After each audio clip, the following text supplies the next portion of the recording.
করে দিতে পারি। ইয়া রাসূলুল্লাহ, ইয়া হাবিবাল্লাহ নবীজি, আমি বেলাল আমার জীবন যৌবন শুধু আপনার জন্য। যারা ওই নবীকে মুহাব্বত করিবে সপ্তাহে সপ্তাহে দুইবার করে দাড়িতে কাঢ়ান দেবে না, দাড়িতে চাষ দেবে না। একজন মারদে মুজাহিদ হাত তুলে বলতে পারেন, ভজন গ্রামের জালসা শেষ করে বাড়ি পর্যন্ত যেতে পারবো, এর কোনো গ্যারান্টি আছে? কিন্তু একটা মোবাইল যদি কেনা যায় 20,000 টাকা দিয়ে, 30,000 টাকা দিয়ে, ফোনটার গ্যারান্টি থাকে 6 মাস আর ওয়ারেন্টি থাকে 2 বছর কিংবা 1 বছর, থাকে না থাকে না? আচ্ছা, মোবাইলের দাম বেশি না মোবাইল যে বানিয়েছে তার দাম বেশি?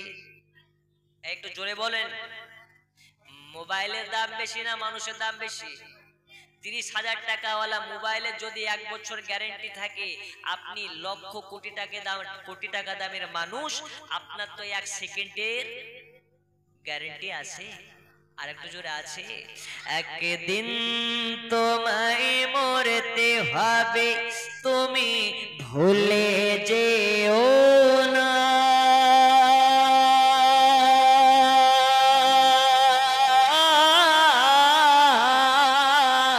তোমার আসল ঠিকানা গো তোমার মাটির বিছানা। টাকা কড়ি সোনা বাড়ি কিছুই যাবে না।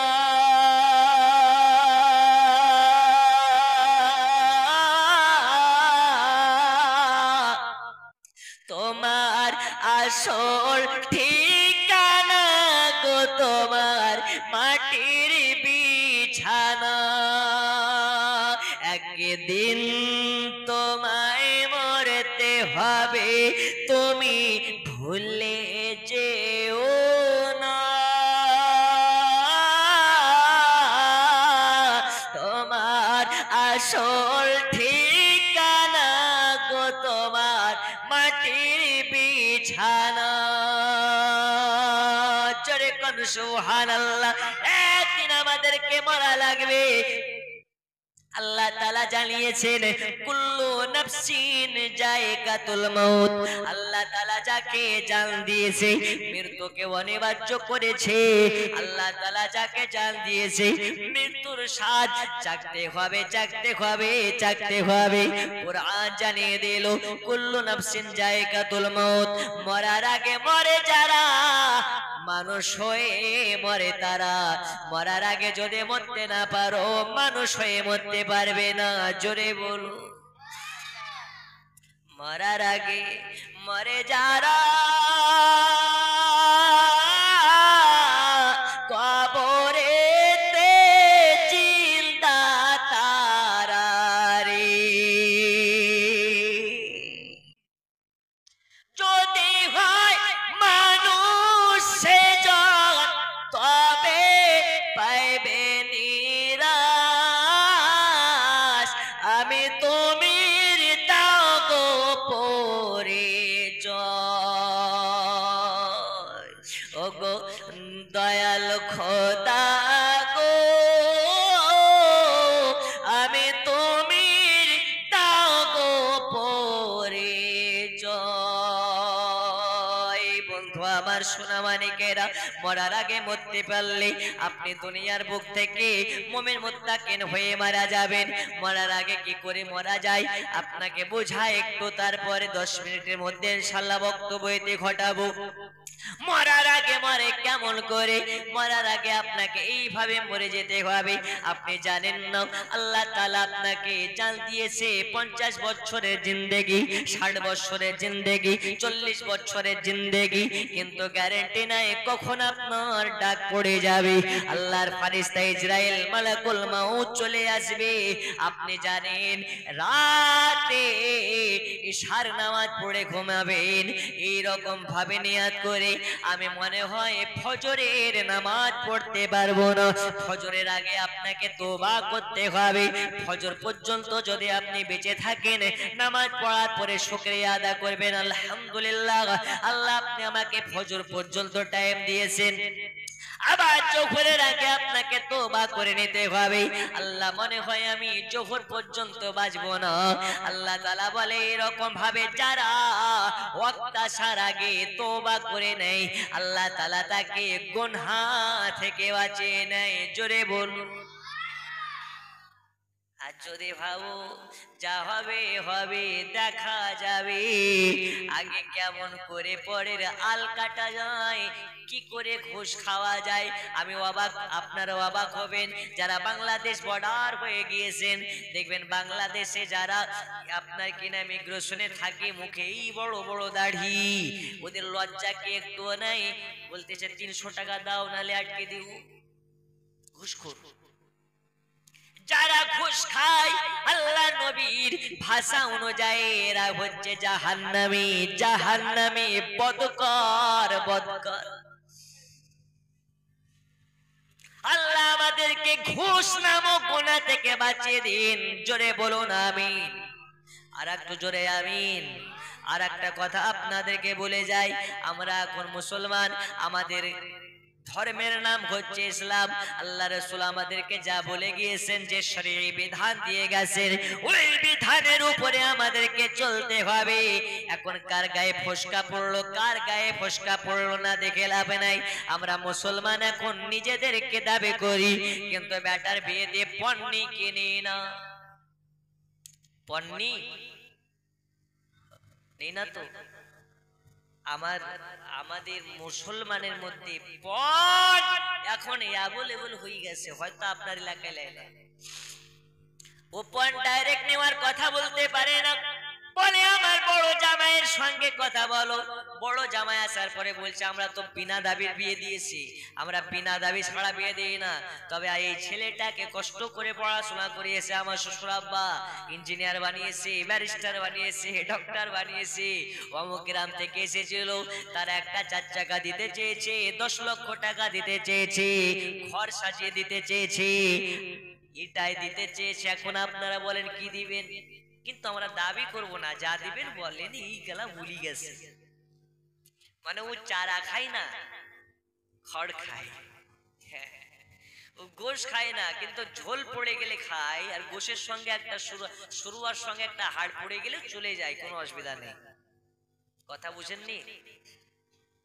যারা পণ নেয়, এদের মতন ডিজিটাল ভিখারি, এদের মতন ডিজিটাল ফকির আল্লাহর এই জমিনে আর কেউ নেই। বন্ধু আমার, সোনা মানিক, জানেন না আপনারা দয়াল নবীর একজন কন্যা, যার নাম হচ্ছে হযরতে ফাতেমাতুজ জোহরা। এই ফাতেমাতুজ জোহরা একা হাতে বাড়ি সামলায়, ঘর সামলায়, সংসার সামলায়। একদিন হযরতে খাতুনে জান্নাত ঘরের ভিতরে আসে, হযরত আলী মুর্তজা বাড়ি আসতেছে, যেন দেখতে পায় মা ফাতেমা বসে বসে যাতা পেশাচ্ছে। হাতের পানে তাকিয়ে দেখে গোটা হাতে ফোসা পড়ে গেছে। আলী মুর্তজা বলে, এই বিবি ফাতিমা, যাও যাও যাও যাও তোমার বাপের কাছে। কার কাছে? জগৎগুরু হাবিবুল্লাহ সাল্লাল্লাহু আলাইহি ওয়াসাল্লামের কাছে। যাও যাও যাও, যুদ্ধ থেকে আসার টাইমে অনেক বাদী এনেছে, যদি একটা দাসী আনতে পারো, একটা বাদী আনতে পারো, তাহলে তোমার সংসারের কাজ কাম অনেকটা এগিয়ে যাবে, একা কষ্ট করতে হবে না। যাও যাও যাও। মা ফাতিমা মনে মনে বলতেছে, আমার দাসের দরকার নাই, আল্লাহ তাআলার শুকরিয়া আদা করি, আমি ফাতিমা একাই সব করে নিতে পারি। কিন্তু ফাতেমা তো জোহরা মনে মনে ভাবে, এখন আমার স্বামী বলেছে যেতে, আর যদি আমি না যাই তাহলে মনে হয় স্বামী আমার বেজার হয়ে যাবে। বন্ধুরে আমার, সোনা মানিক, এইবারে খাতুনে জান্নাত হযরতে ফাতেমা তো জোহরা যায় আব্বা জানের কাছে। যাওয়ার পরে যেন দেখতে পায় বাড়িতে কেউ না, আপনার কিনা রাসূলুল্লাহ নাই, বাড়ি একদম ফাঁকা। হযরতে আয়েশা সিদ্দিকা আছে। আয়েশা সিদ্দিকা বলতে কি, হযরতে রাসূল পাক সাল্লাল্লাহু আলাইহি ওয়াসাল্লামের শ্রেষ্ঠ স্ত্রী হযরত আয়েশা সিদ্দিকা বলে, মা ফাতিমা এসো বাড়ির দিকে এসো, ঘরের পানে এসো। বলে, মা কে জন্য এসেছিলে? বলে, ও মা আমি এসেছিলাম আব্বা জানের সঙ্গে একটু দরকার ছিল। আব্বা জান যেহেতু বাড়ি নাই চললাম, এখন আমার স্বামী হযরত আলী মুর্তজার বাড়ি। অনেক লম্বা চওড়া ঘটনা, আপনাকে টুকরা টুকরা করে বলি। এইবারে মা ফাতিমা তো জোহরা চলে গেলেন। আল্লাহ রাসূল বাড়িতে যখন এসেছেন, আসার পরে হযরতে আয়েশা সিদ্দিকা বলেন, ওগো রাসূলুল্লাহ সাল্লাল্লাহু আলাইহি ওয়াসাল্লাম, আজকে আপনার কন্যা ফাতিমা আপনার কাছে এসেছিলেন। নবী আমার আরাম বাদ দিয়ে, হাত মুখ ধোয়া বাদ দিয়ে হযরত আয়েশাকে বলে, ওগো আয়েশা বলো বলো কি জন্য ফাতিমা এসেছিল জানো নাকি?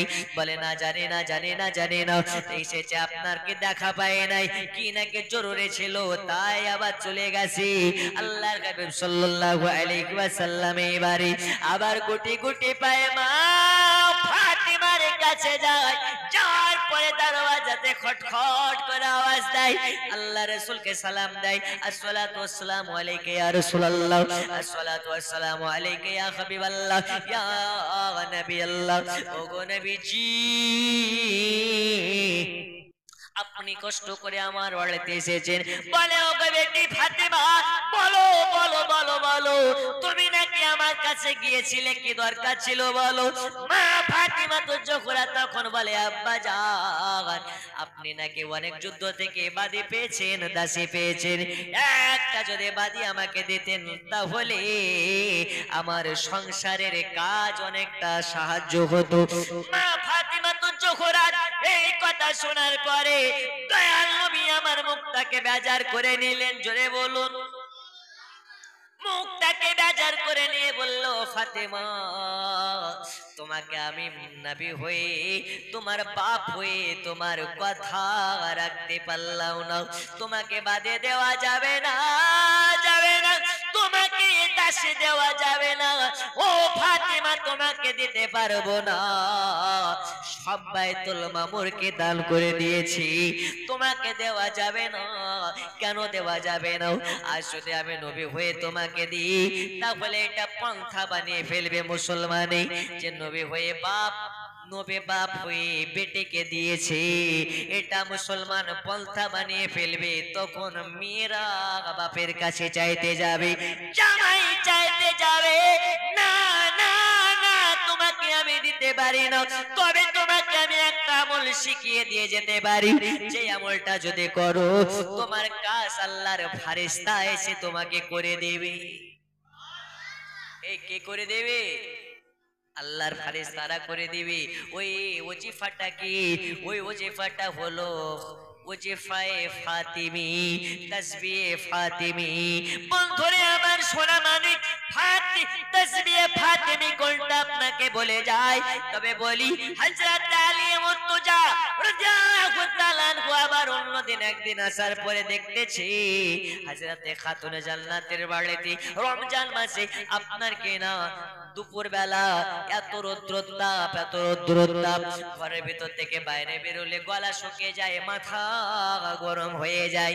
ওই সময় যেন জাতা ঘোরানোর আওয়াজ আসতেছে।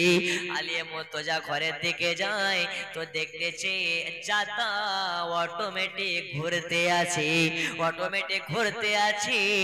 ফাতেমা কোথায় দেখতে পাওয়া যায় না। আর একটা ঘরে যায়, ওই ঘরে যখন যায় তো দেখতে পাওয়া যায় আল্লাহর নবী সাল্লাল্লাহু আলাইহি ওয়াসাল্লামের কন্যা মা ফাতেমা তো জোহরা ওইখানে সাজদায় পড়ে আছে।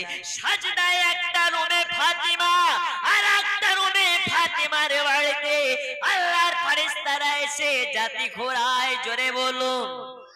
তাহলে বোঝা গেল দয়াল নবীর কন্যা মা ফাতেমা আল্লাহ সন্তুষ্ট করেছে কিভাবে? আপনি বলুন তো দেখি। আল্লাহর নবীর বেটি মা ফাতেমা তো জোহরা থেকে আপনার ঘরের বিবি বেশি ব্যস্ত থাকে নাকি? না না না না, আল্লাহর নবী সাল্লাল্লাহু আলাইহি ওয়াসাল্লাম বলেছেন আমার কন্যা ফাতেমা কোন সময়ের জন্য কাজে ফাঁকি মারে না। আমার কন্যা ফাতেমা কোন সময়ের জন্য কাজ কামে ফাঁকি মারে না, টাইম মতন নামাজ আদা করে, টাইম মতন কাজ কাম করে, টাইম মতন স্বামীকে সময় দেয়। কিন্তু আমাদের ঘরের মা খালা এরা এত ব্যস্ত, এত ব্যস্ত, সারা রাত সিরিয়াল দেখে কাটিয়ে দেয়, ফজরের নামাজ পড়ে না। এদের নামাজ কাজা হয়ে যাক ভালো কথা, কিন্তু সিরিয়াল কাজা হতে দেয় না। আসে না নেই? এখনকার মেয়েরা সিরিয়াল কম দেখে, ফেসবুক বেশি দেখে। কি দেখে বেশি?